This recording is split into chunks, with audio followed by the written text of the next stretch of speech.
Hello YouTube and welcome to my channel. So I'm a fairly new atheist and I wanted to share some of my impressions with you.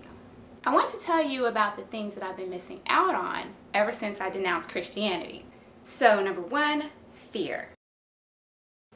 Let's talk about the apocalypse and the second coming of Christ. If you're familiar at all with the book of Revelation, then you know what I'm talking about. That is some frightful imagery, and it's enough to have anyone quaking in their boots. Next, the whole idea of how he's going to ruin us. He already drowned us once before, and he promised us that the next time it's going to be fire. Also, Judgment Day. Because even though I was a born-again Christian, I engaged in plenty of sin, so things weren't looking too good for me. Which brings me to the concept of hell. Let's see, an all-loving God sending his children to a lake of fire and brimstone for all eternity. Enough said. Second thing that I'm missing now that I'm no longer a Christian is confusion. So many things in the Bible just don't make sense to me logically. Let's see.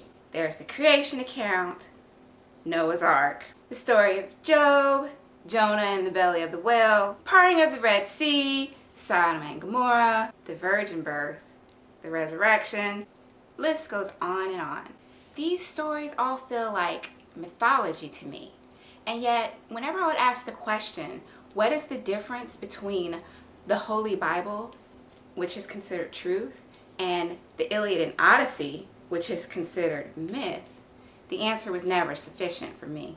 Then you've got the canonization of the Bible, where certain books were removed. You've got the multiple translations and modifications that were made to the Testaments. The entire concept of the Holy Trinity, which I now know is a man-made doctrine, and the conflicting accounts of the Gospels of Matthew, Mark, Luke, and John. But 1 Corinthians 14:33 states, "For God is not the author of confusion, but of peace." Okay, third, guilt. As a Christian, I pretty much felt guilty all the time. I am a human being. Certain things are within my nature. Most of those things are a sin. Sometimes I felt like anything even remotely pleasurable is wrong. But since I still wanted to enjoy my life, I did those things anyway, copiously. And then I drowned in guilt afterwards. Another thing I felt guilty about was my obligation regarding church. God commanded me to regularly attend services, tithe 10% of my income, and use my time and talents all for His glory. So anytime I wasn't doing those things, it was just more for me to feel guilty about.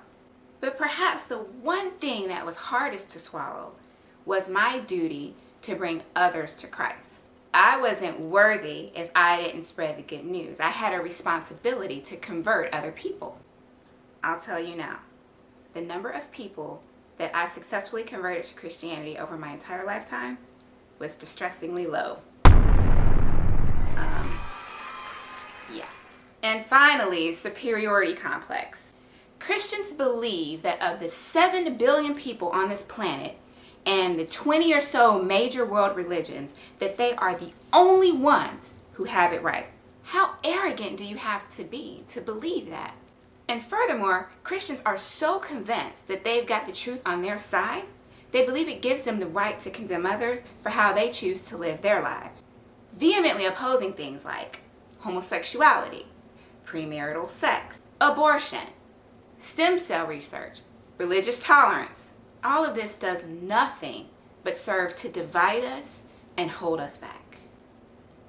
It's well past time for Christians to stop believing that they have the monopoly on morality. So, in retrospect, I'm really not missing anything at all. In fact, my life is infinitely more improved ever since I denounced Christianity. All those negative feelings are gone. I no longer have to deny logic to make sense of my beliefs. I'm happier now than I've ever been in my adult life. And I'm a better person overall. I feel 100% unchained and so free. Free to live my life how I see fit and just be me. But perhaps most importantly, I'm now also free to let you be you. Thanks for watching. Peace. You take the left, I'll take the right.